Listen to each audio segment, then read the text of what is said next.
28, 2024 Board Business Meeting at Memphis-Shelby County Schools. Chief Worrells, please call the roll. Commissioner McKissick. Here. Commissioner Hugh Garcia. Here. Commissioner Woods. Here. Commissioner Love. Here. Commissioner Coleman. Here. Commissioner Calvo. Here. Commissioner Williams. Here. Commissioner Williams. He's here. Board Chair Green. Present. You have a quorum. Thank you. Tonight's posting of colors is presented by East High School Color Guards. Please stand for the Pledge of Allegiance. And tonight we will remain standing for a moment of silence in remembrance of the passing of our former MSCS employee, Dr. Terrence Brown, and Christian Applewhite, an 8th grade student at Hickory Ridge Middle School.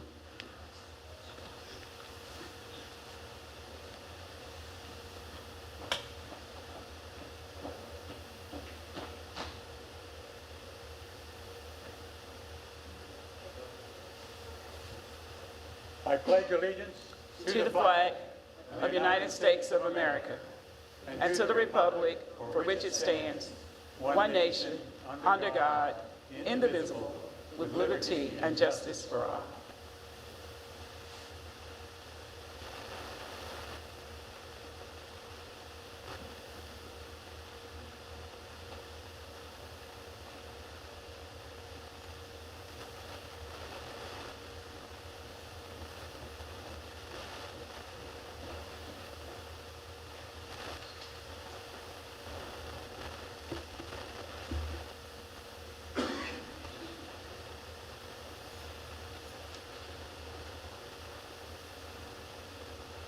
Thank you.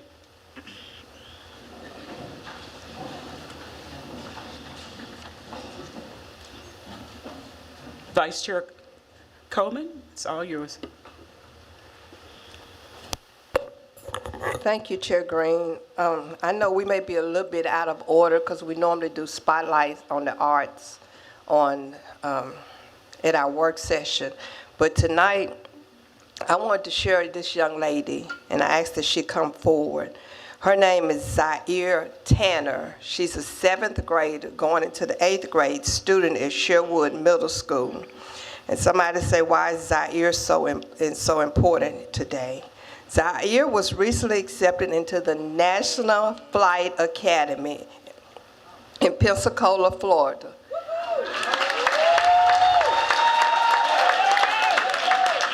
She was not just accepted into the National Flight School. She received a full scholarship to attend.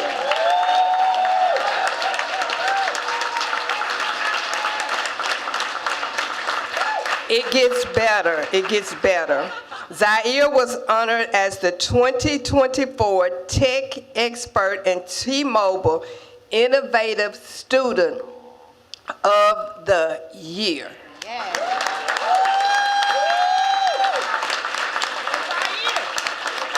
We are so proud of you and all of your accomplishments, and her principal, Dr.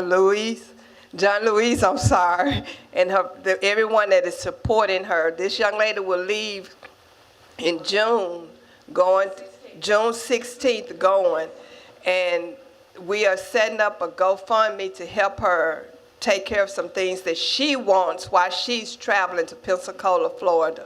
Let's give her another round of applause.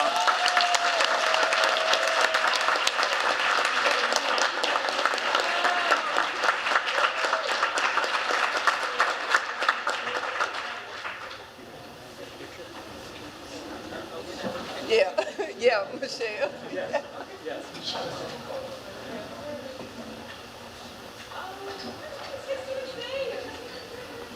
I think they all want to speak.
The question is now on the approval of the agenda. Are there any amendments? Madam Chair, we're adding an item to tonight's agenda, contract approval for Teach for America. All right, there being no further amendments to this agenda, is there a motion for the approval of the agenda and a second? Thank you. Motion by Commissioner McKissick. Just checking my mic. And a second by Commissioner Woods. Roll call vote. Commissioner McKissick. Aye. Commissioner Crew-Garcia. Aye. Commissioner Woods. Aye. Commissioner Love. Aye. Commissioner Coleman. Aye. Commissioner Calvo. Aye. Commissioner Williams. Aye. Board Chair Green. Aye. You have 8 votes in the affirmative. Thank you. The agenda is approved. We are now on to public comment. In accordance with the state statute, the board shall reserve a period for public comment during business and special call meetings. Only those members of the public who signed up and recognized by the board chair will be allowed to speak. We will have 30 minutes, and we will announce your time. You will watch the clock on both screens. When you hear a bell, it is time for you to sit down. Please state your name, organization you're representing, and the subject of your comment before you are permitted to proceed. Please refrain from using names of personnel or names of persons connected with the school system when lodging your complaint. Tonight we have 9 speakers, and you will have 3 minutes each. Please come in this order: Dr. Alexis Gwen Miller, Rachel Ellis, Marilyn Miller, and Lloyd Brown.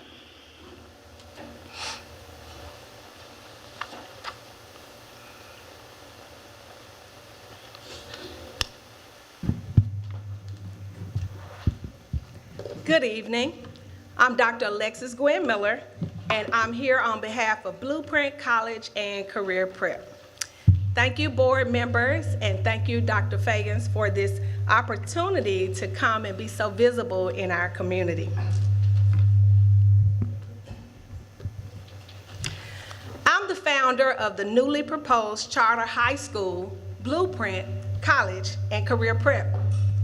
The mission of Blueprint is to disrupt multi-generational poverty by giving students the skills and the knowledge and the credentials to make living wages immediately after high school. We want to see our students in Memphis excel in high-demand careers and in post-secondary education. So as a workforce development CCTE high school, I think we have a chance to do that. I grew up in Memphis with humble beginnings, in poverty, and I lived in 14 different homes and addresses before I graduated from high school. I caught the MATA bus the entire time that I was in high school because I cashed those brown food stamp dollars and took the change to use it for bus fare. Later on, I graduated from Lemoyne College and I became a teacher. But as a large family of 5 with a single mom, that teacher income did not stretch. But because I had an industry credential, I was able to teach by day and do hair by night. So I've lived the opportunity to be bivocational, and I'm grateful for that. But with 39% of students still living in poverty in Memphis, we do need the opportunity to help students to see how they can be a champion with living wages after high school. So I stand here today asking for your support for Blueprint College and Career Prep. Thank you.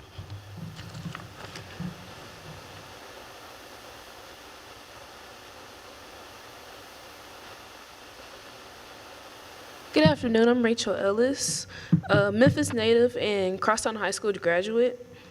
I am before you today as an advocate for said program, Blueprint College and Career Prep, a school whose sole mission is to bridge the poverty gap in Memphis. As I was once under Dr. Alexis Gwen Miller's leadership in 2019, and she was my principal, and sole advocate for internships and daily schedules full of enrichment for career prep. If it hadn't been for her high expectations and for my life and other students around me across town, we wouldn't be where we are today. With a resume full of internship opportunities that were started at my age at 15.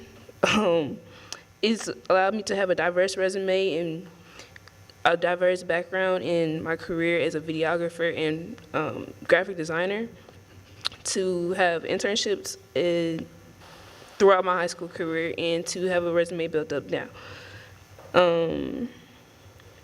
I was the first freshman student to have a paid internship, and I believe that Blueprint College and Career Prep will just exceed that beyond what Memphis needs right now.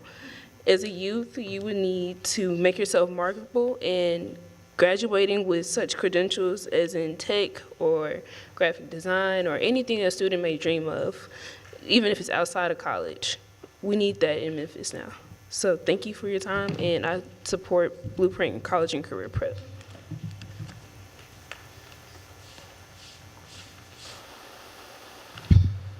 I'm Marilyn Miller, and I'm here to support Blueprint College and Career Prep.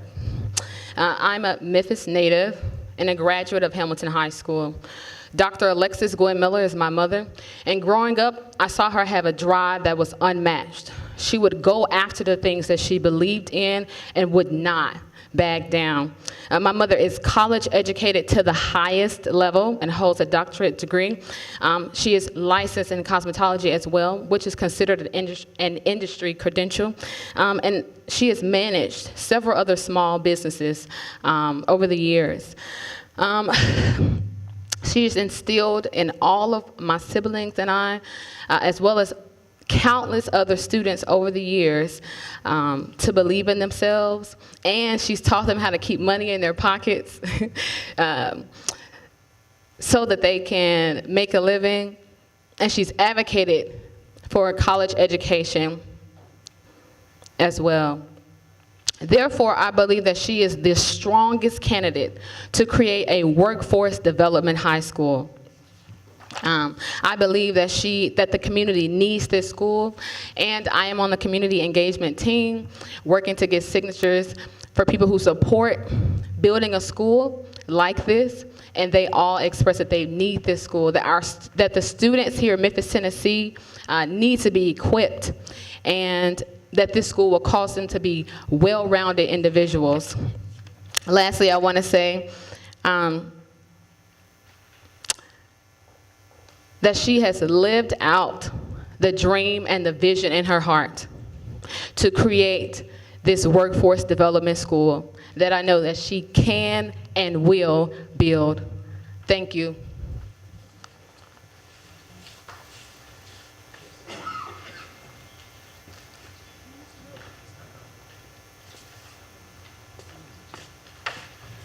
Good evening.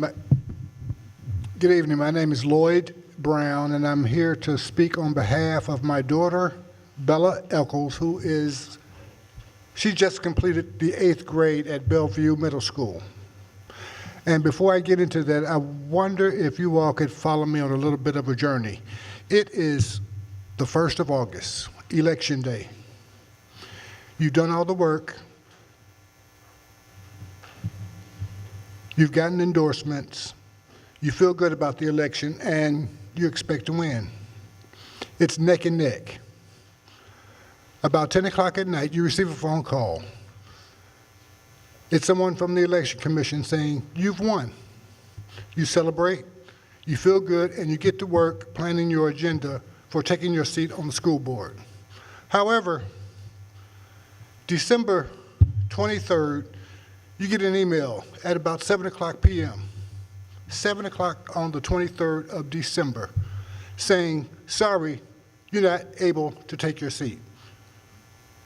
Your election has been denied. There's no chance to do anything. Swearing in is on the 3rd. For that next week, everyone is on vacation. That is the story of my daughter, Bella, who made application on the 28th of December to attend Medical District High School. She was interviewed. She completed tests in person. She got letters of recommendation from a school counselor, from a school principal. On about April 10th, there was a phone call to her mother and myself saying, congratulations, Bella has been accepted. And of course, we all were elated. But that was short-lived. This past Friday, 7 o'clock p.m., Bella, not her mother, not myself, receives an email from the school district saying, sorry, you're denied. You cannot attend Medical District High School. And of course, we're at a loss. My phone calls this morning have gone unanswered to the person sending that email, and therefore I'm here to appeal to you all as the governing body to look into what the heck happened, how the heck it happened, and if any other students have been affected in a similar manner. It's just unconscionable that someone would get an acceptance, be given paraphernalia from the school to display at her middle school, and then subsequently, a month or so later, receive an email saying, you're denied. That's all that I have. Thank you. Dr. Whitelow, can you go and speak with him, please? Dr. Whitelow, thank you. Our next speakers, Daisy Shotwell,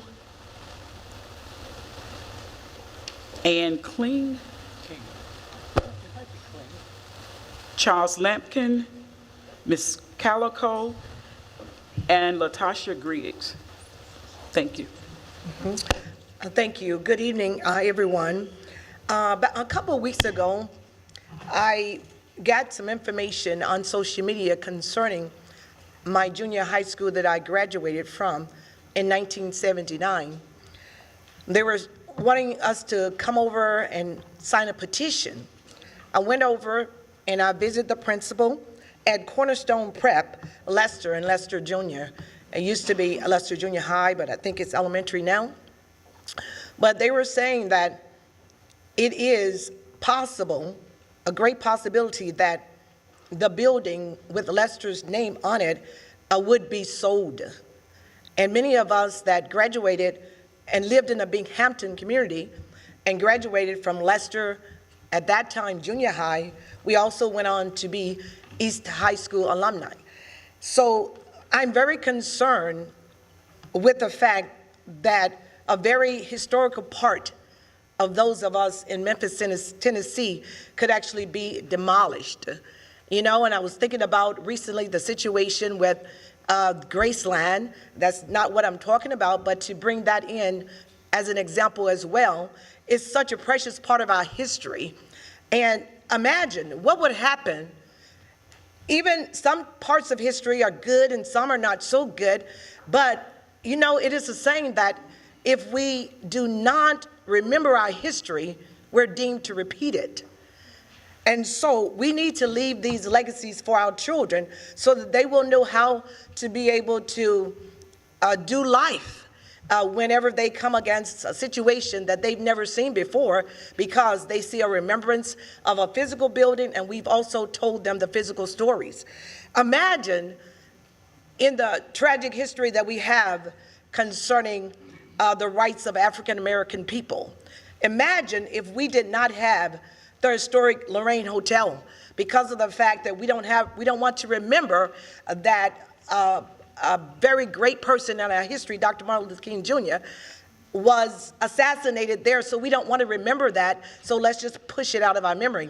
I know that's not what is happening at Lester. It's just a matter sometimes of economic progress and doing what's best when we're having our budget. But sometimes we have to see what other kind of means that we can work out.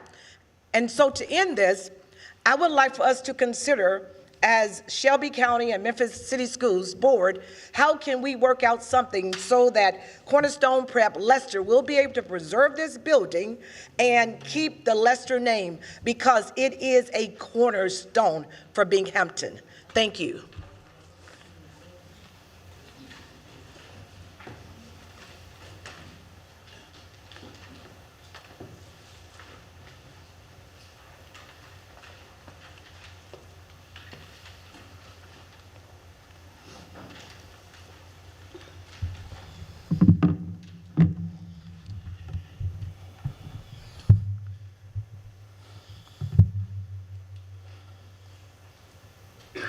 Good evening. Charles Lampkin, 3711 Austin P. Highway, Memphis 38127. Good evening. I am standing today as the leader of the Memphis Lifts Board Watch team. Today I'm standing because I just wanted to say, after looking at boots on the ground, ears to the ground, to the walls, wherever we needed to be, listening to the volume and the feedback from the community, we are so excited about the energy that has been pumped back into the community, to the stakeholders, parents, grandparents, and they're looking forward to what they've seen our new superintendent exemplify. Before she even got here and really officially got the job, she made sure she went and got her teaching credentials certified up there in Nashville and so on and so forth. She did all the hard work of looking at what is and what could be. Then she got on the ground and she listened twice as much as she spoke. That has created a lot of energy within our communities all around Memphis, for real, in our churches, in our public sectors, so on and so forth. And we're not just looking at the woman or the individual, we're looking at the board as well. There are a lot of people speaking now positive about the board again. Hallelujah. And that's a good thing.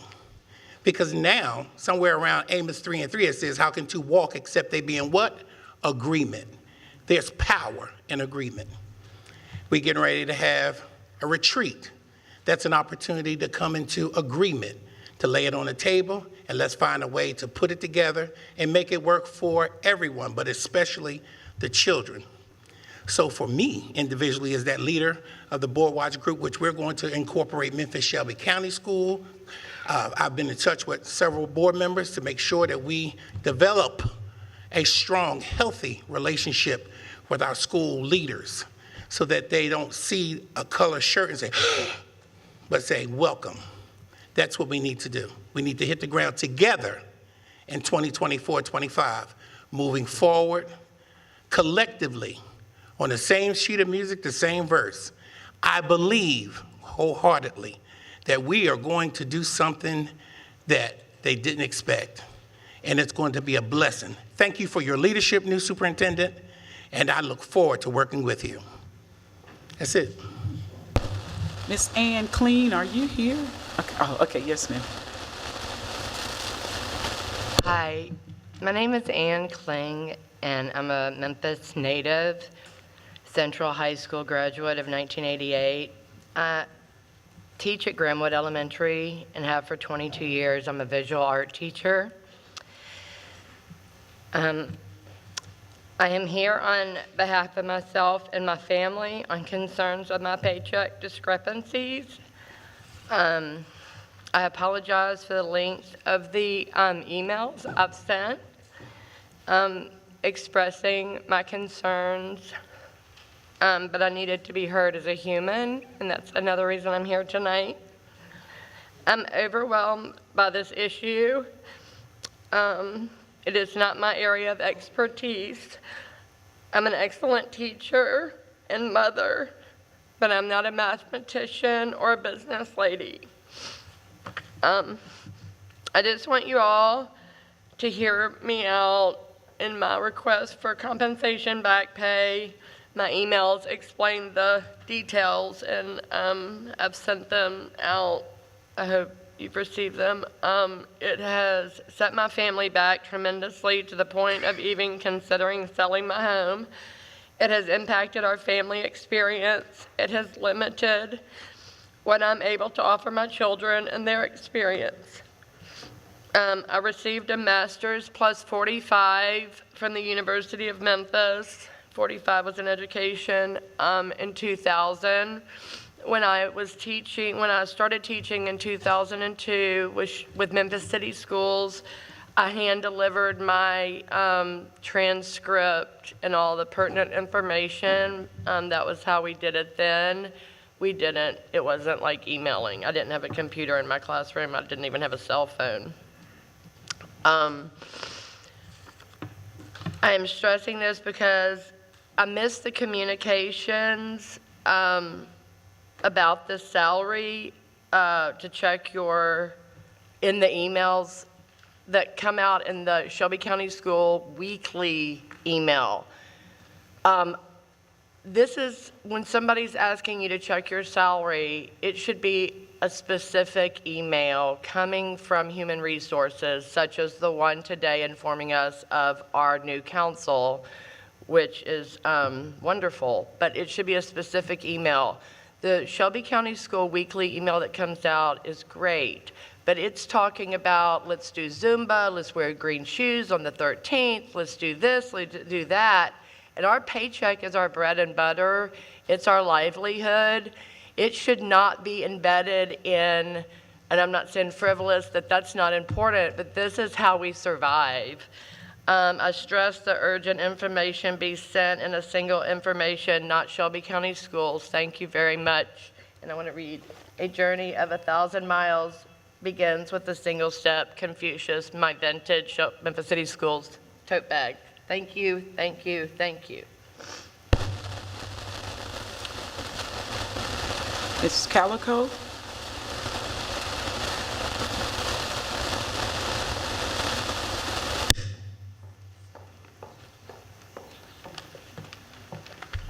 I want to first give honor to God, who is head of my life. I'm here on behalf of Memphis Live. I was a part of the board watch for the parents. And I'm here this evening to thank our new superintendent and just to tell her how we're rejoicing for her to be a part of our community and to continue to deal with the taskful work of going into the city schools and changing. We believe that you will be the change that we need next year. We're building our confidence, and I just want to let you know we continue to pray for you because we need the empowerment for our children, and we know that you will be the hallmark and model that we need. And as you go forth, we just ask that you continue to put literacy in mind. I know that you have been on the front line fighting to make sure that each and every one of our children have a voice and they can economically go into an education environment with confidence. And so as we join and embark and bring forth the leadership, we know that you are going to be the model that we need. In essence, our children are looking to you to be a voice, and we understand that we are capitalizing on the investment that we made in saying yes, and we just want to thank you for your continuous work and what you've done thus far. Thank you again.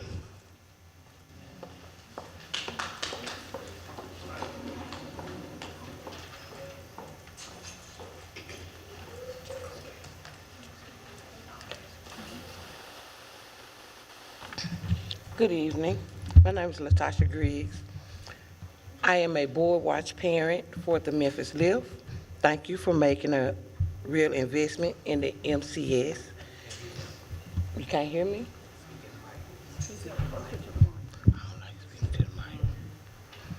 Thank you for making a real investment in the MSCS from interviewing stage and from now being selected as our new superintendent.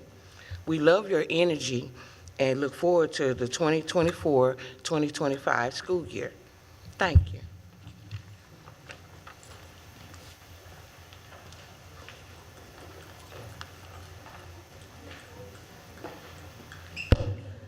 The question is now on the approval of the minutes for the following meetings.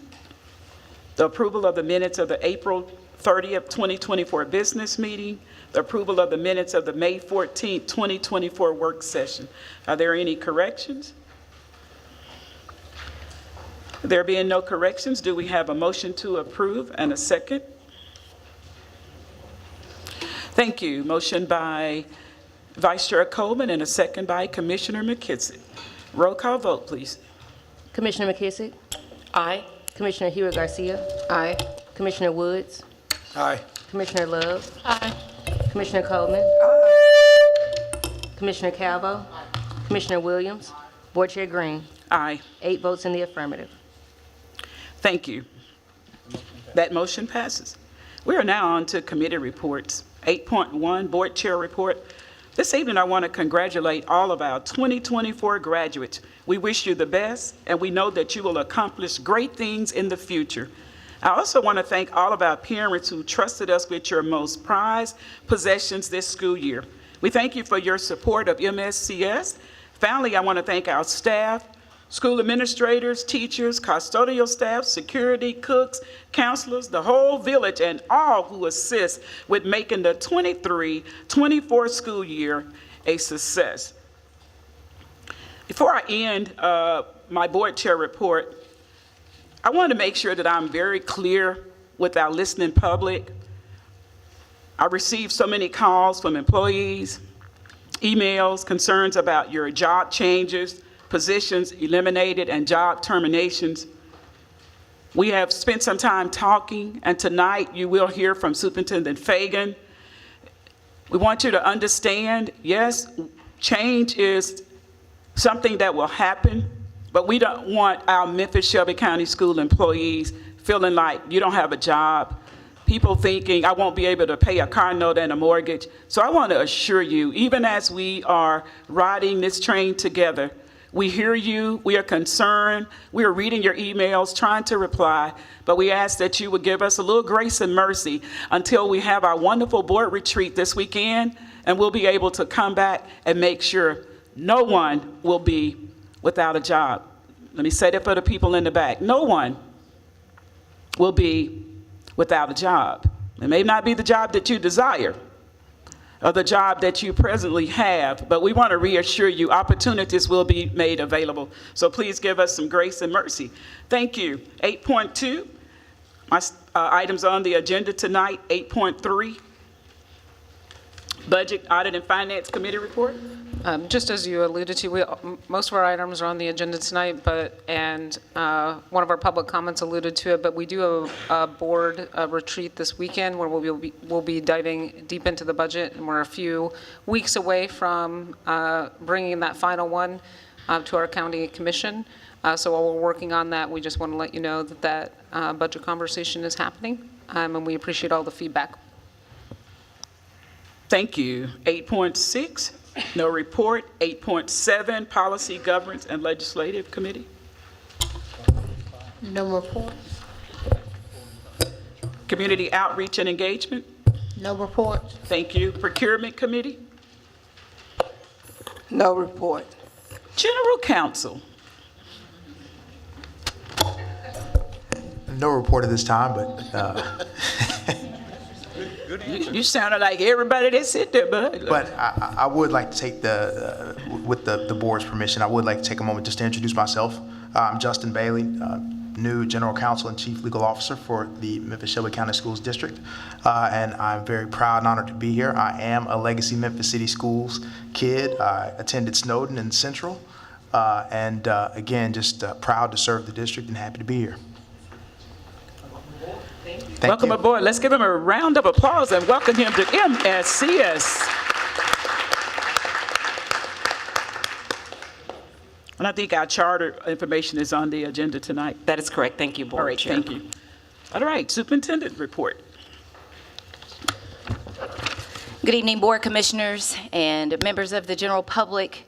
It's good to see everyone here in attendance tonight. I'll begin first by saying congratulations again to our class of 2024, nearly 6,000 young leaders going into the world to take it on as we know it and to leave it better than we found it and received it. And so congratulations to them. They earned more than $522 million in scholarships. And so we are incredibly proud of their work and certainly the work of teachers and counselors and general folks who supported them and folks who said, hold on, don't quit. You're all almost at the finish line of this part of your life. And so congratulations to the class. It's certainly been a pleasure attending the graduations and making my way around the city to see as many as possible, to meet with families and just share in the excitement. No matter how many you attend, that particular moment and experience never gets old. The tears, the skips across the stage, the hallelujahs, and thank yous. And so it was good to have that experience and see so many of our students to be able to experience the same, and many of them to be the first in their families.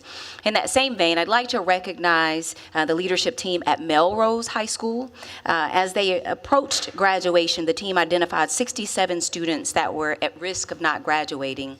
And so effective when I started April 1st, I presented to the team Operation Graduation, just something to mobilize the team to get to this final stretch. We do have stragglers who kind of just give up because the deficiencies and being so far behind just kind of take and gets the best of you. And so challenge the team to challenge schools to really just elevate our work and accelerate to get us through. And so by the end of the school year, based on the actions taken by the students and of course their staff, that number was reduced to 2 students. So they went from 67 to 2. So oftentimes we're not privy to the work that's happening behind the scenes. And so I congratulate Melrose for their efforts to get students over the finish line. And so of course, you know, what's great work without a great trophy? Some of the team is here tonight, so I just want to officially present it to you because I didn't get the opportunity to present it to Melrose High School for winning the trophy this year. Principal Davis, I see you. Anyone else from Melrose? All right, congratulations, Principal Davis and Melrose High School.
Yes, ma'am. Top of minds is ensuring that our students have a first-class learning environment. And so on the screen, you will see phase 1 of our Project Build facilities plan. And so I presented just very early on about being transparent about our work.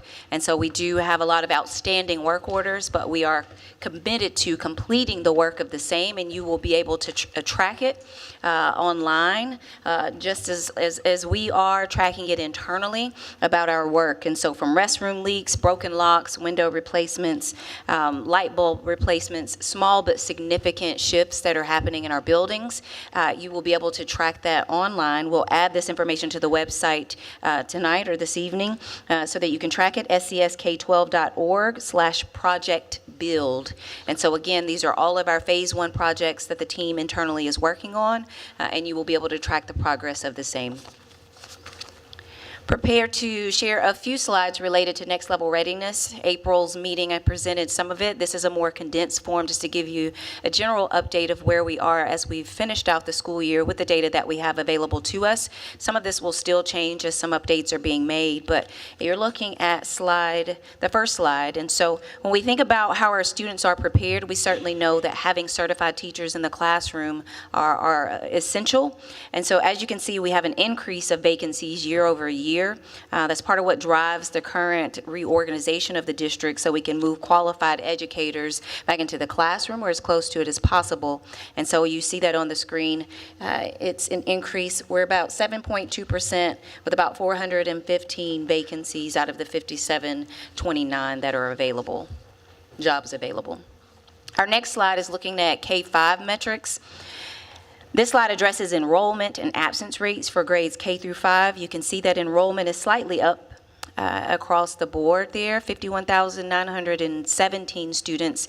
And so when we say the change here is plus 208 students from last year to this year currently. So that's at all schools. And you can see the non-charter schools and charter school both increasing in enrollment. So happy to see enrollment increasing. Generally, we're attracting students and families either back to the district or to the district for the first time. You can also see that the absence rate is slightly down, and so if you're looking at all schools, you see a general decline. 7.9% is where we were as of May 20th, and last year we ended at 8.3%, and so that's down about 0.4% across all schools, and then you can see the difference at non-charter schools and charter schools.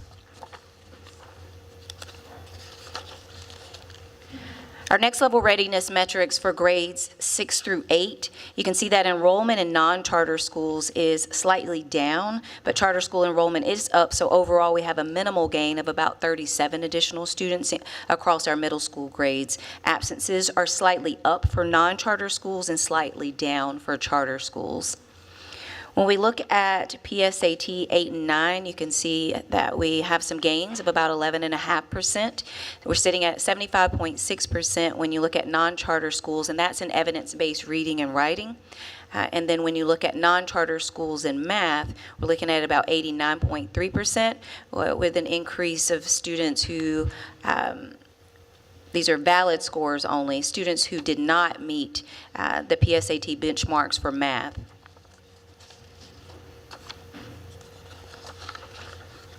When we shift to next level readiness metrics for grades 9 through 12, you can see that we lost a few students, but overall enrollment is up by more than 400 students. So last year, 29,122 students, and this year we're looking at 29,540 and growing as we continue to enroll students. This was as of May 20th, and you can see the difference there across non-charter schools and charter schools. Again, and when we say non-charter schools, we're just referring to district schools, but instead of saying that, we're just saying non-charter.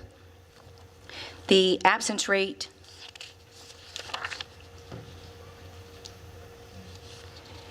looking at the average percent of students who are not in attendance, across the board, we're up 0.6% across all schools, and you can see the difference there across non-charter and versus charter schools in terms of our attendance rate. Grades 9 through 11 graduation rate, we don't have this data just yet as we've just finished out, but you can see the 12.9% was as of May 20th, so about just over 2,400 students are off track for graduation. And so off track generally defined as, 2 or more core classes for sure, but in generally if you're not meeting the number of credits that you need to transition from grade level to grade level, then you would be considered off track. A few layers here, but overall nearly 13% of our students are off track, and we know what that means as we think about graduation during their senior year. Grade 12 graduation rate is not out just yet, but 3.1% of students when we concluded effective May 20th. This is considering that we still have summer school where students can finish. Just about 3% of our students remained with some courses available. Do expect to get a few of those down as we round out summer school, but you can see the difference here between non-charter and charter schools. PSAT 8 and 9, you can see the results here. 72.9% of students did not meet the PSAT benchmarks for evidence-based reading and writing. And so you do see that that increased from last year. And then you see the same here in terms of an increase for non-charter schools math for PSAT 8 and 9. And then ACT, all schools, you can see that there was a decline here, the percentage of students in grades 11 and 12 who did not meet the ACT benchmark. And again, that's a score of 21 or higher when the ACT is administered.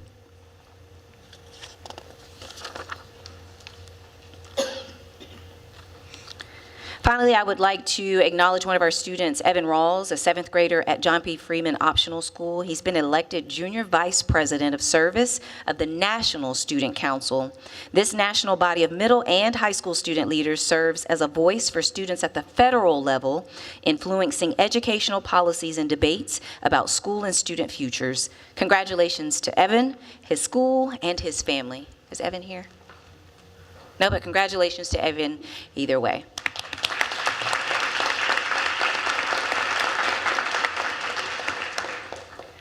We'll go deeper at our board retreat, of course, in all things data, much more extensive than tonight, to really, bring it home and make truth and be very clear about where we sit as a district as we think about the resources that we are allocating for the same. And so the board retreat, we will unpack that, give board commissioners an opportunity to explore, ask a lot of questions, and generally just ensure that the allocated resources are going where they need to go in terms of the work that we know sits before us. I want to make a couple of clarifying points about jobs and employment and personnel. I think that I've also been really transparent about that also, and just being really committed to moving the resources where they need to be and asking folks to really just be committed to doing some work, some hard work, right, in this season that we're in. And in this season that we're in, we need more of our resources to be in the classroom with more than 400 vacancies and growing as we think about retirements, in general, just separations from the district. The work exists in our school buildings. In the same buildings where we're sharing more than 2,000 work orders exist, in those same buildings where 103 legacy builders shared with us they need certified teachers and instructors to do this work because they want folks who know the work to do the work with them. In those same buildings where we talked about we know that better exists and more is possible, and that the genius that exists in our students and the staff who serve them deserves to be on positive display. In those same buildings that we know need a lot of work, we deserve the opportunity to give ourselves the best shot, if you will, at wild success. I shared that as a candidate, and I'm standing and sharing the same here as superintendent, that in making what is perceptually tough decisions, I figured and felt and still believe that what was the most balanced approach was not to lay off individuals, but was to offer something that is necessary to do the work. That something may come with a different title, it may come with a different salary, but it does come with the need that will never disappear if we don't do something different. And so this something different for this season. Each season changes and comes with it the challenges and opportunities of its own, but in this season it is necessary to kind of trim what's happening central office-wise. I did the same in my office. I got 3 folks with me and that's it, right? I did the same with senior leadership. I will have 9, maybe 10, and 10 is sounding like too many. And so I trimmed as well from the 14 or 15 that existed. And so I started with myself and looked at each department, met with departments and asked the conversations about what it is that those particular departments are carrying out, and where I felt that we needed to pause, we did. And so that is not every single department. Restructuring and reorganization is continuous. It doesn't happen overnight. And I want to ensure that the community understands, as I continue to share with the board as well, to continue to receive their support, that it also doesn't happen in a vacuum. And so as public as I need to be to continue sharing as we ride this wave, as we ride this roller coaster or whatever modality of transportation that you prefer, this is the commitment to consider the 110,000 and growing students who have some really pressing needs, and the onus is ours to meet those needs. And the only way that we meet those is to put aside what our preferences are in terms of titles, and certainly understand that everyone has to feed children and to generally maintain a life that you can be proud of. We do have some shifts that have to take place. And so there are a few more that are made that are coming through. And then I think we'll be finished for this particular part of the season. season as we open up the fall to do the work. And so I want to clarify that if the opportunity that is presented to you is one that you would like in terms of the impacted personnel, then everybody can have a job, because there are more than enough vacancies, as you see, to do this work and to do it well, and to do it to such a degree that June 30th of next year, we're able to stand and someone's given us a trophy or asking us some news about how we were able to do what we did in an accelerated way, in a deep way, but more importantly for me, in a sustainable way, one that we can use and model the way forward for 10 to 15 to 20 years to come. And so I offer as much peace about it as I can. I see the people before the titles, and I think this is the most balanced way that we can to ensure that something is offered to you. Several of you have, or several personnel have emailed. My email remains open, and to that I do generally respond and just ask what it is that you like and just make a different consideration where possible. I can't sit in each meeting, but I can sit in some of them if that would offer a little more peace as we move forward, as I'm generally committing to doing whatever it takes to ensure that the way forward is the best way forward. So I wanted to provide that clarity. The chair opened up, and you are always free to email your board commissioners. They represent the district, and they represent each district as well. And so certainly never afraid of the feedback, and if there's a way that we could do it better, open to that as well. But the decisions that are being made, rest assured that they're being made in the best interest of the 110,000 students and where the work exists. As you see the data, with nearly 85% of students not performing proficiently in math, another 78% not reading on grade level, I think we understand where the resources need to be. And then my final comment is congratulations to General Counsel here, Justin Bailey, my first hire, if you will, for senior leadership. Welcome aboard. Glad to have you. Madam Chair, this concludes my report. Thank you, Superintendent. We are now on to the consent agenda. Are there any items to be removed from the consent agenda? All right, I'm sorry, Commissioner Love? Thank you for that presentation. But I wanted to ask where you got the data from about attendance. Student attendance? Yeah. From Power BI? Yeah. Our platform? Yeah. You want to go back to that slide? I don't. Okay. But I wanted to ask you another question about the facilities needs. Mm-hmm.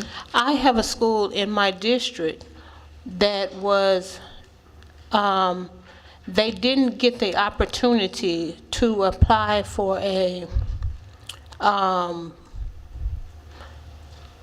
school, a summer school, because the former district told me that they were receiving services on the school. And I later found out that wasn't true.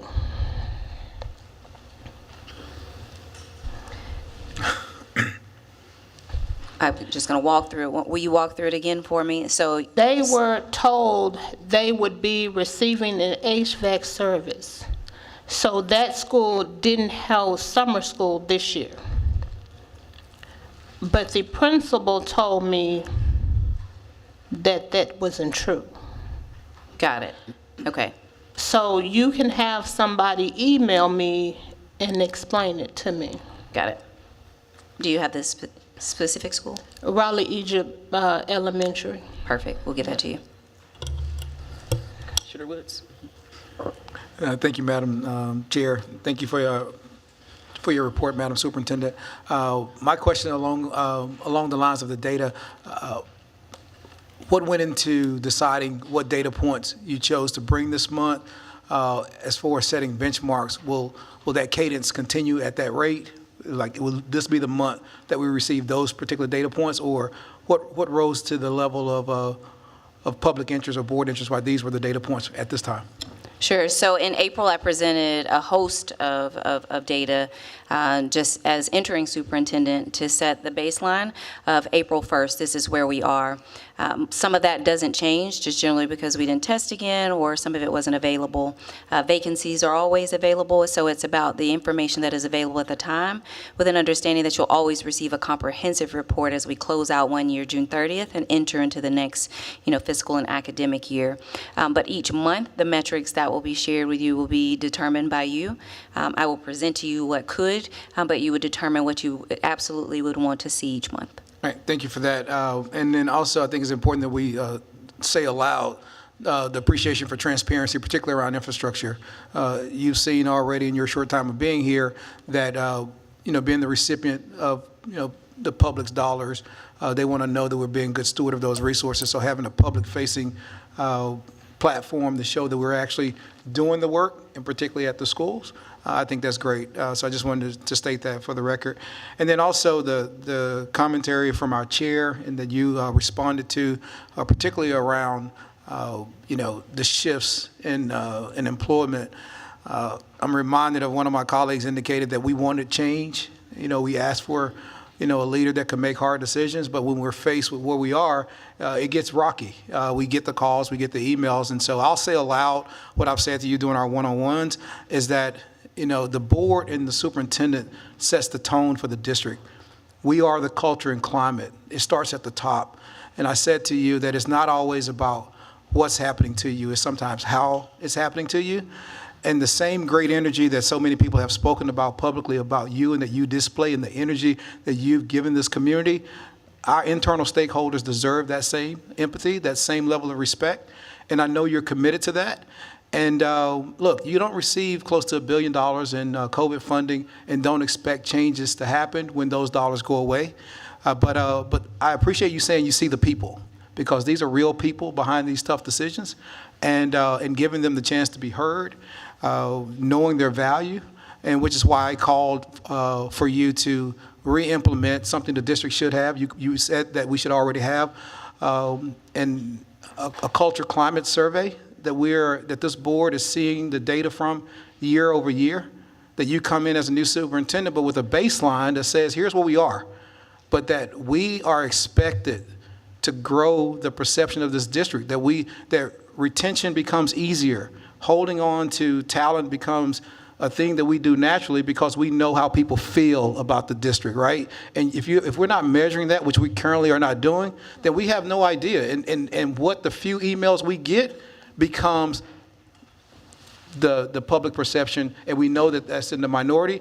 But I'm just encouraging you to find an industry product, create a benchmark that says here's where as a second largest employer in the state, here's where we currently feel about the district, and collectively, here's how we're going to improve that perception survey. Because currently, right now, it just doesn't feel like, right, that people sees this as their first place that they want to come and support kids. But appreciate your effort and look forward to what's next. Thank you. Board Member Calvo. Hey, Superintendent Figueres, I want to echo Commissioner Woods. For kudos to you for the transparency from the work orders to the situation with jobs and potential changes there. Also the transparency on the data of where our students on the benchmark were not meeting the expectations. So I know we are going to go into this retreat and we're going to deep dive, and this is going to be an ongoing work for a long time. For the public who's listening today, could you help us give us a little preview of some of the secret sauce? Like, what are you going to do differently? What are we going to do as a body differently to move these things, to move the needle and the benchmark of students that are not performing? And again, it's not a simple answer, and you don't have to go into the whole plan, but just what can people expect to see? Because we saw the numbers, right? And we want to give people today also the hope. Yes, because we have a very charismatic leader, we have a very committed board, but I think people want to hear, tell me a couple of things that we might do a little different this year. Thank you for that question, Commissioner Calvo. So I think today we started with ACE days. So ACE is Achieving Campus Excellence, and so that's all principals are presenting this data, if you will, based on their campus to me, and sharing exactly that. What is it that we're going to do? What 2 to 3 things are we going to do this year? And more importantly for me is, what do you need to make that happen? And so they've asked for everything from, reading coaches and math coaches to an additional interventionists. They've asked could they hold on to their fine arts teacher because they were generally losing them because of a decline in enrollment. And so it is a both and. You're sharing what it is that you're committed to doing that's going to turn this curve, this corner for us. And then I'm asking you to just state very plainly what is it that you need in terms of support. That could be human capital, that could be some principals have asked, for a principal coach. Yes, I've been doing this for 5 years, but I still need a coach, right, to come in and support, to model, whatever the case may be. And so looking at that, individual one-pagers, I've owned the schools in terms of the work for SOUP schools, and SOUP schools would be those schools who have been designated by the state in terms of a grade letter of D or F. So we're looking at 72, 76 schools. And so, owning that work as well, being in the trenches with those particular leaders, with the expectation that they leave me at the end of the year in terms of not being a SOUP school and they move on to become an Ignite school or a SOAR school. And so, of course, all of that will break down a little more at the retreat. And so that looks different, just energizing folks about the work in such a way that it doesn't feel degrading and demeaning, but it is a commitment to recognizing that it is very heavy and hard. And so the resources come. And so that's, again, where those restructuring and reorganization of some of the talent comes in, commitment of a family engagement specialist, an attendance agent, a truancy specialist, specifically at schools with 25% or higher chronic absenteeism rate, certainly looking at truancy, but really focusing on chronic absenteeism, and then the commitment with a family engagement specialist at schools for sure, and SOUP schools, prioritizing those first, but looking to do that across the district. Each school should have their own family engagement specialist to really partner in that work. Underscoring the work that is being performed by professional school counselors, so we'll assign, if you will, an additional graduation coach to high schools, certainly prioritizing those schools in SOUP schools, but looking to do that across all high schools. That additional coach will allow us to focus on grades 9 and 10 as we think about the off-track rate that I just presented to you. When we're talking about nearly 13% of students being off track already, then we know that we have a greater issue. You don't just show up your senior year and not graduate. And so focusing our efforts to be more proactive on the front end and ensuring students are on track before they transition to grade 10 or 11 is how we really serve to improve our graduation rate and then certainly decrease our dropout rate. And both things can be true. Some of that is chasing the data, and so just ensuring that schools have more human capital to do some of the additional work that doesn't traditionally come along with a school. And so there are a litany of things that we're committed to in the budget for sure, but certainly in practice is about inspecting what we expect, and so being very clear about our monitoring as well. We certainly have identified the outcomes that we anticipate, but it's mostly about how will we track and monitor along the way to ensure that either we need to pivot because the thing is not working, or we need to strengthen and enhance because it is working and we need to double down our efforts, or it's not working at all and we just need to cut and not be committed to the things that are not working. And so certainly you'll see in the budget the amount of monies that are being invested here. And then thinking about expansion of courses, and then certainly innovation, just speaking with schools about what could it look like as we compete, with the workforce, as we think about our international recruitment efforts, the need to better meet the needs of our emerging bilingual and multilingual population. And so you will see soon that I've created and work with the team, student multilingual interpreters. And so it is one thing to ask students to do that because they understand additional language. It's another thing to offer pay for the same. And so they will be compensated for their efforts. I think that's an innovative way, but that's also demonstrating a pathway for us to keep some of our students, and they can have jobs when they graduate. That's how we grow our own. And so we'll post that soon where we compensate our students. And so we've really been intentional about certainly doing the things that work and repeating that and expanding it, but doing some things differently. And so one of those would be our multilingual interpreters that will be students. It's student focus.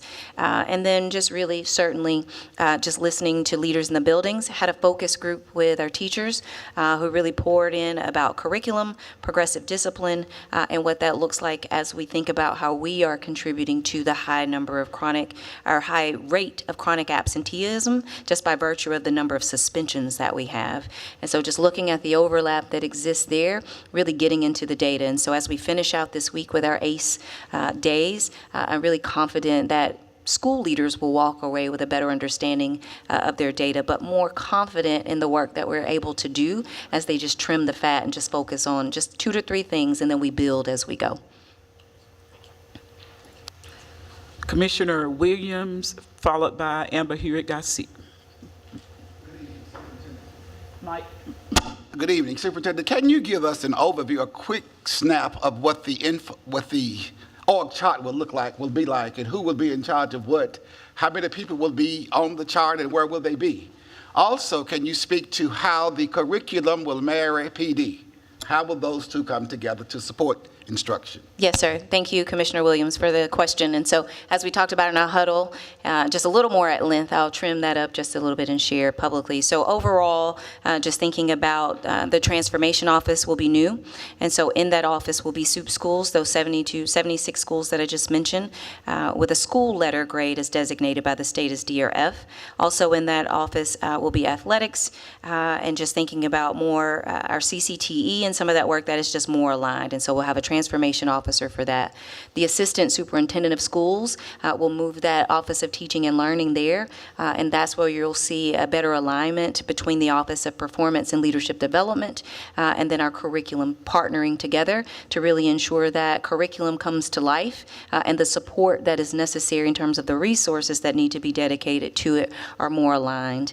I'll move the office of strategy to the office of the superintendent as we think about the data that is being shared out here. Strategy really works collectively with the superintendent to determine just that. What is the strategy for the district to move us to the next level of excellence?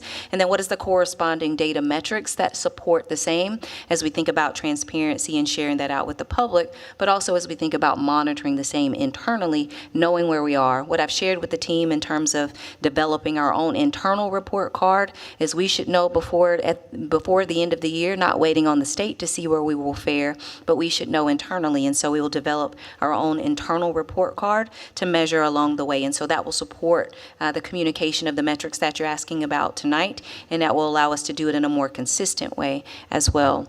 Additionally, the charter school office will move to the assistant superintendent of schools. We'll have the Department of Educational Services. The deputy superintendent will assume that work. So you'll see counseling support, social work, nurses, everything else that falls under mental wellness supports, if you will. The hearing office will remain there, just generally removing some of the extra stuff and just really streamlining that work that goes there. The office of SEED will be condensed, if you will, won't exist in its current capacity or way, and so some of that work is just moved to be better aligned in the spaces that I've just outlined here. The Office of IT will move to the Assistant Superintendent of Operations, and then certainly are thinking about our virtual work, moving there as well as we think about accelerating how swiftly we turn around one-to-one devices when families and students need them, and certainly the support that is provided for the same. And so overall, as you see the 8 or 9 members, or 9 or 10 that I've shared that I will have, I think that 10th one will be the Director of Literacy to demonstrate a deep commitment to literacy across the board. That person will report directly to me to set the tone across the district for our efforts as we think about math literacy, literacy in general, flipping it on its head as we think about the illiteracy rate that we have and how high it is. And so just ensuring that our resources are more aligned, and certainly the offices that support and push the work are more aligned as well. And we'll go just a little deeper, as you and I did in our one-on-one. We'll do that in the board retreat. Is that sufficient? Perfect. Or any reprehension about branding the schools by achievement? I mean, will it become a stigma? Will it help?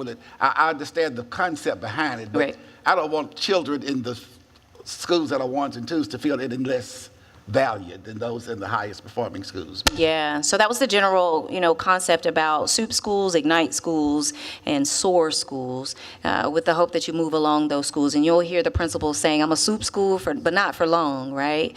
They don't want to be with me, and that's great. They want to transition to become an Ignite school or a SOAR school, SOAR, S-O-A-R, meaning those schools that generally have a little more flexibility, the autonomy, the innovation and scheduling, doing. The general application of resources and determining the same. You'll see some different scheduling in terms of master scheduling with those schools. You'll see an increase in dual enrollment at some of these schools. That is not to say that it will be absent at any other school. It's just to generally focus each school on the 2 to 3 efforts that they need to make to move not just performance, but to increase and strengthen the general educational experience that our students are having and the leadership experience that our staff are having at the schools as well. It's tough when your school has been branded and labeled as an F. I've worked at an F school, led an F school, been a counselor at an F school. You just never can escape a grade letter of an F. It's tough for recruitment. When you're knocking on doors, nobody wants to hear you. You have the scarlet letter A on your chest. And so I do understand, general branding, which was the purpose of giving them a general name of SOAR, Ignite, and SOUP. I don't think you can go wrong with that. Working with the superintendent sounds fun until the end of the year, and then you got to move on, right? We want you to be promoted to the next level, and that's generally how we've had the conversation about it. So the work and being excited about it is what I generally like the team to focus on, and then certainly be able to name resources. So SOUP schools name their resources as well. They generally just exist in larger numbers. They may be asking for 2 or 3 family engagement specialists, where a SOAR school may say, I'd rather not. I'd like to have an instructor from the University of Memphis to come and teach on my campus. So it's just different about where our resources are being used and allocated for, but not lowering the bar or the expectation for any school. Well, I think we're 45 minutes into the superintendent's report. I'm kidding. First, I want to thank you for the transparency, particularly on infrastructure. That contributes a lot to the culture and things that I hear from constituents about. It is academics, yes, is at the top, but how our buildings run and look and how it feels to be in the building is really important. And I think this is a great piece that will contribute to a comprehensive plan that I know that we're working on. So I'm excited to see that unfold and how this all rolls up. I think my big question going into our time together is certainly the data makes sense, but to what do you attribute this to? And so getting really, what are we investing in that we know is working? How do we know? And then for my board colleagues is how will we evaluate performance of our new superintendent? That is our job. So what is it that we decide is going to be our big vision here for the next, there's a lot of things that we're trying, and I am energized by this because this is a new way of thinking about a challenge that we've been stagnant on. So I think that'll be something we also have to come out of the retreat thinking about as well. And then this is more of a comment just because I want the public to hear it and I want you to hear it too. No matter how efficient we get, no matter how many people we shift around and how much we get to schools, we have a challenge of deep poverty in Memphis, and the social and economic mobility of our students cannot be us alone. And so I want us to think about how we invite the community in to invest resources. How do we meet parents and students where they're at, multiple generations, to provide resources? If you want to plug into Memphis-Shelby County Schools, how can you do that? How are we asking the general public how they can help? I know we've done that with business, but I think us just thinking about how do we mobilize everyone towards the common goal of making sure Memphis-Shelby County Schools delivers an excellent educational experience with all the supportive resources that we know aren't because parents don't want them or teachers and administrators don't know that they need them. It is that we need help getting them to our kids. So I'm excited to spend some time together this week. Thank you. Last time. Thank you. Superintendent Fagan, I wasn't watching the clock, but I know Chief Bailey does have a small daughter at home, so he probably can't stay here too long, so we need to wrap it up. But I think this is valuable time well spent for you to hear us talk about data and then to ask you the questions around your vision in the future for this district. I thought that was a brilliant question that Commissioner Williams asked, like what is, and you've spent some time thinking about it because you clearly articulated what's your vision for the district, but Ms. Garcia, Commissioner Garcia, followed up with the right questions, which is, why is that your vision? And I hope to talk more about that this weekend. Why is it that you want to brand the soup schools, and what's going to be different about it? Is this going to be the district's new turnaround model? And how do you get board to buy in when you start talking about pushing more resources after schools that carries your name, right? And so we want to make sure that we can get behind that vision and that there's a shared vision, and we hopefully we can get there over the weekend. But ultimately, Ms. Garcia talked about the poverty in this district. Every day we got teachers, employees, throwing back a starfish and trying to save one child at a time. And that's why we have these great presentations to remind the public that there are amazing students in this district, but there are amazing employees in this district. People that are running through walls, to support kids, and are willing to run through thicker walls for you, Superintendent Fagan. And I just want to again remind us that together we can do amazing things. But let's bring the team along, knowing that this is a marathon, not a sprint. But again, I'm ready for it. I'm confident that we're going to get there together. But I appreciate you sharing that, Mr. Williams. Appreciate you asking the question, because I think the public needed to know what our goals are. So thank you. Commissioner McKissick. Thank you so much. Wow, I don't know about anybody else, but whew, that was awesome. I'm just like, she's on fire. So I look forward to retreat too as we dig deeper into all of this. Just want to bring up one quick question where there are some people, as you talk about the org structure and our mental health facility and what that will look like possibly as we continue to move forward as a district. So I haven't made any changes, to the mental health facilities at all. I think what was generally shared with me when I inquired is that the caseload has increased. So some of the workers have received additional work, if you will, but haven't moved anyone. Don't plan to touch anything like that. Plan to strengthen it where we can. Looking for opportunities to increase the number of nurses that we have, school psychologists, social workers, speech pathologists. So things of that nature. Nothing has, for sure, from me, even been given any type of instructions or even had the conversation about making any changes in the negative. If anything, it's having the conversation with the department about starting something in the summer. How do we expand our pipeline there with some of our students and what that work could look like as we think about the general need that exists and our capacity to feel it, which is not happening at a high rate.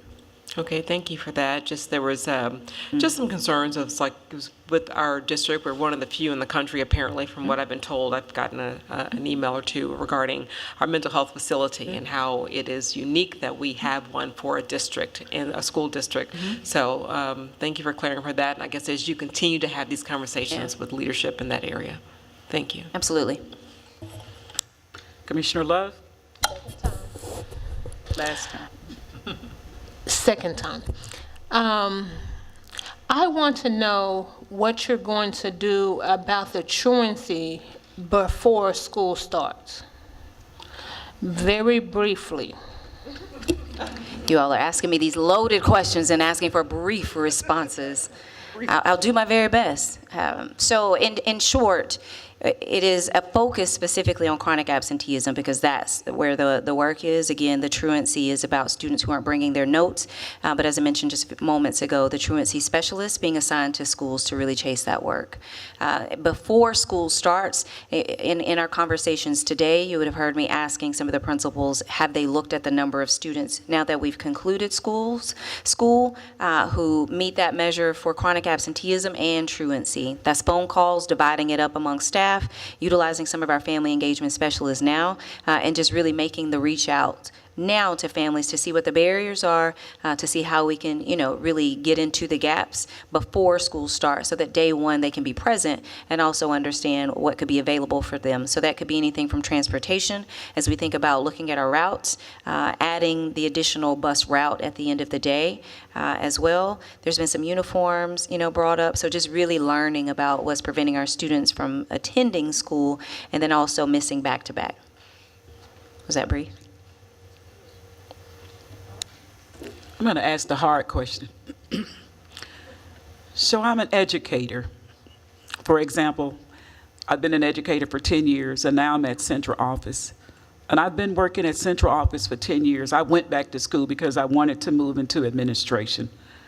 And so I've been with the district 20 years. So when some people go back to the school, would I be on year 10 or year 20 on the pay chart? 20, Mr. Williams, I'm gonna let her respond. So I think that question comes from the huddle that I had initially with each department back in April. And what I shared with them is just a general disclaimer that the state does not require us to honor the years, only for teachers, right? And so what I shared with them then is that I had not landed on a decision. I think what is being offered right now does not consider the experience, with the understanding that we have the opportunity to make the adjustments on the back end if that decision is honored. But I do understand your question. Now suddenly I'm moving back, and now my experience no longer counts.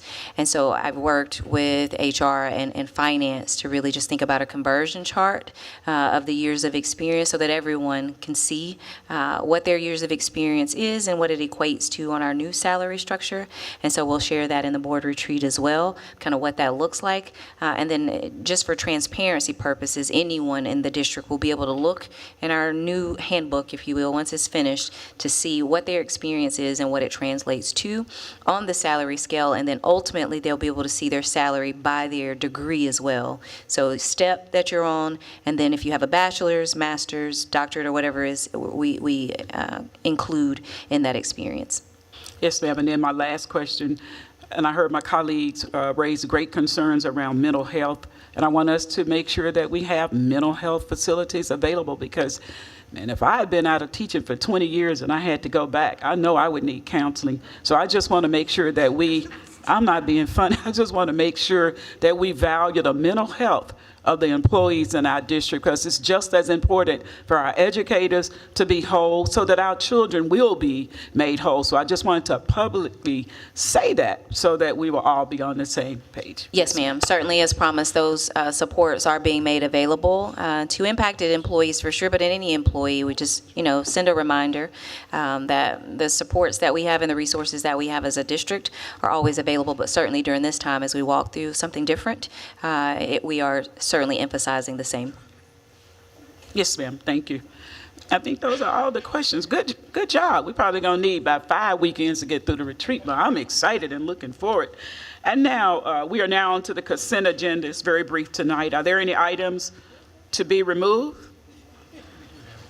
We have just that one that suit. Okay. Commissioner Love? 12.19. 12.9? 9. Okay. Okay. Is that it? Okay. All right. You ready? All right. 12.1, purchase order approval, Atika Technologies for network cabling, $568,957.50. 12.2, MOU, Summer Program, MPD Service and Crossing Guard, $370,000. 12.3, contract approval, Brinks Armor Car, $753,268.34. 12.4, contract approval for the YMCA before and after care, $700,000. 12.5, contract approval, therapy speech, $15 million. 12.6, a grant acceptance on behalf of infrastructure, $236,908. 12.7, Rethink Ed, $330,000. 12.8, MOU approval for MLK facility transfer, no dollar amount. 12.10, donation acceptance for Snowden School Parent PTO, $35,336.27. 12.11, another MOU acceptance on behalf of Verizon Innovative Lab Grant. No dollar amount. So do I have a motion to approve the consent agenda and a second? Motion, thank you, Commissioner Garcia, second by Commissioner Love. Roll call vote. Oh, I'm sorry, Commissioner Coleman. Thank you. Can you get some clarification on 12.2, the MOU approval for the summer program and MPD services? Are we spending $370,000 or $75,000?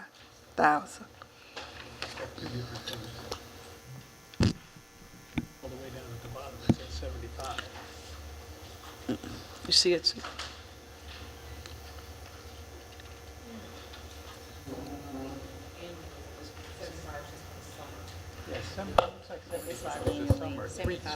So, you got it. It's two different things over here. So the clarity being sought here is the difference between the numbers. 370,000 is annually, and then during the summer months, the expectation is to spend 75,000. So are we approving this for the summer months, or are we approving this for the annual? So the MOU covers graduation, summer learning academy, summer school, and so we include it all. These are crossing guards, so they covered graduations as well.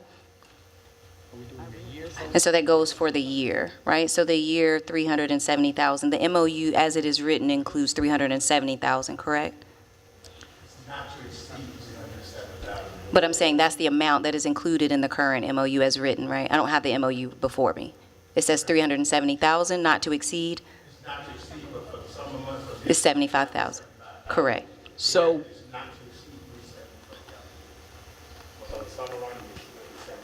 summer learning alone, 75,000, but generally for the year, so the graduations and the other things that are listed there,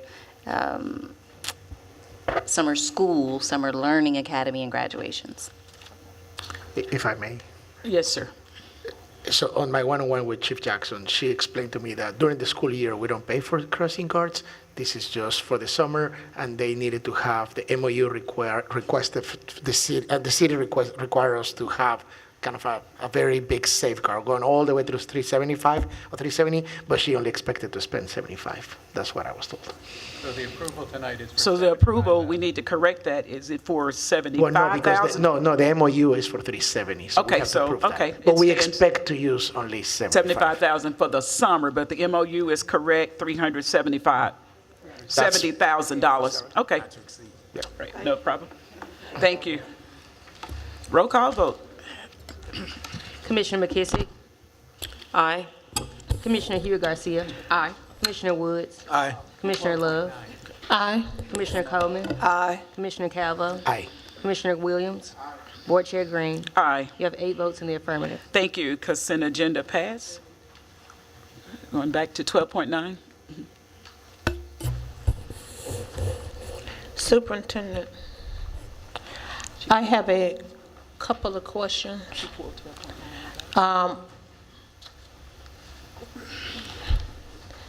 The first question is, what are you going to do with Humes Middle School? Humes Middle School?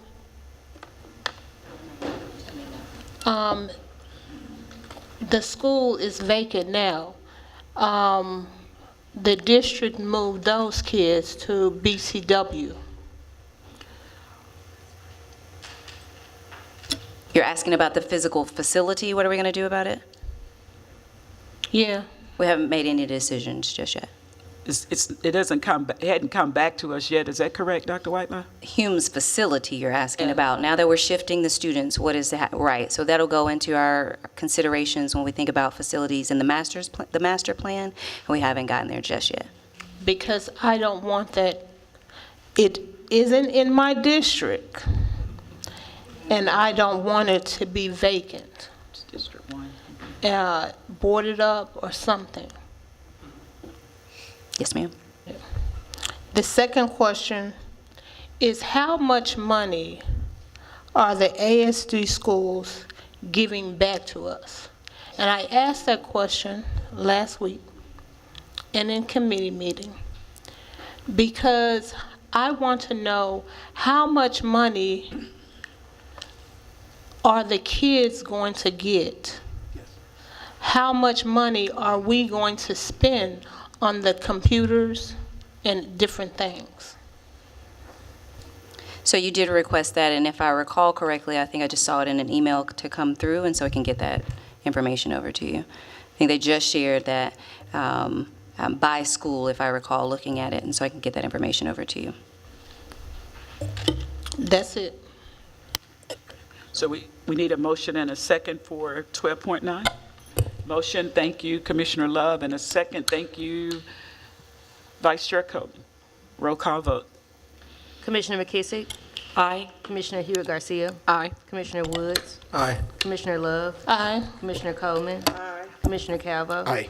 Commissioner Williams. Board Chair Green. Aye. 8 votes in the affirmative. Thank you. That motion passes. That motion passes.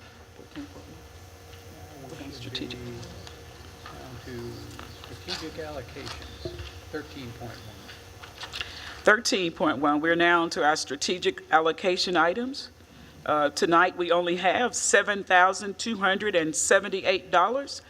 We need a motion and a second. Thank you. Everybody went on. Thank you. I mean, y'all ready to go. Thank you, Commissioner Love. Thank you, Commissioner Garcia. Roll call vote. Commissioner McKissick. Aye. Commissioner Hewitt-Garcia. Aye. Commissioner Woods. Aye. Commissioner Love. Aye. Commissioner Coleman. Commissioner Calvo. Aye. Commissioner Williams. Board Chair Green. It's Michelle's, yeah. Board Chair Green. Aye. It's 8 votes in the affirmative. Thank you. That motion passes. 14.1, Charter Partnership Council. Okay, we're now on to 14.1, our approval of our Charter Partnership Council members. Motion to approve. Thank you. Second by Commissioner McKissick. Okay, roll call vote. Roll call vote. Trying to let Chief Wells Commissioner catch up. McKissick. Aye. Commissioner Hewitt-Garcia. Aye. Commissioner Woods. Aye. Commissioner Love. Commissioner Coleman. Commissioner Calvo. Aye. Commissioner Williams. Board Chair Green. Aye. 8 votes in the affirmative. Thank you. That motion passes. And then we have 14.2, Teach for America. We need a presentation. Well, she should give a presentation because it She's wasn't just presented read in it. work session. It's an annual renewal. We're just reading it, is what you mean by presentation? Yeah. Yes. Yes, I plan to read it. Yes, That's not what it is. absolutely.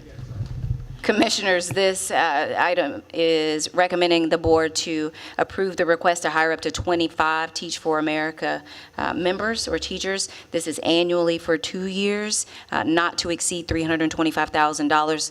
Certainly, the retention rate of TFA speaks for itself, but this will allow us to pay these teachers for the next 2 years. Motion to approve. Second. Roll call vote. Commissioner McKissick. Aye. Commissioner Hewitt-Garcia. Aye. Commissioner Woods. Aye. Commissioner Love. Aye. Commissioner Coleman. Commissioner Calvo. Aye. Commissioner Williams. Board Chair Green. Aye. 8 votes in the affirmative. Thank you. That motion passes. If there, you sure is no lights on? Out of stuff. Nothing to talk about. All right, if there is no other business before this body, this meeting is adjourned. Have Thank a you, great Madam Chair. evening.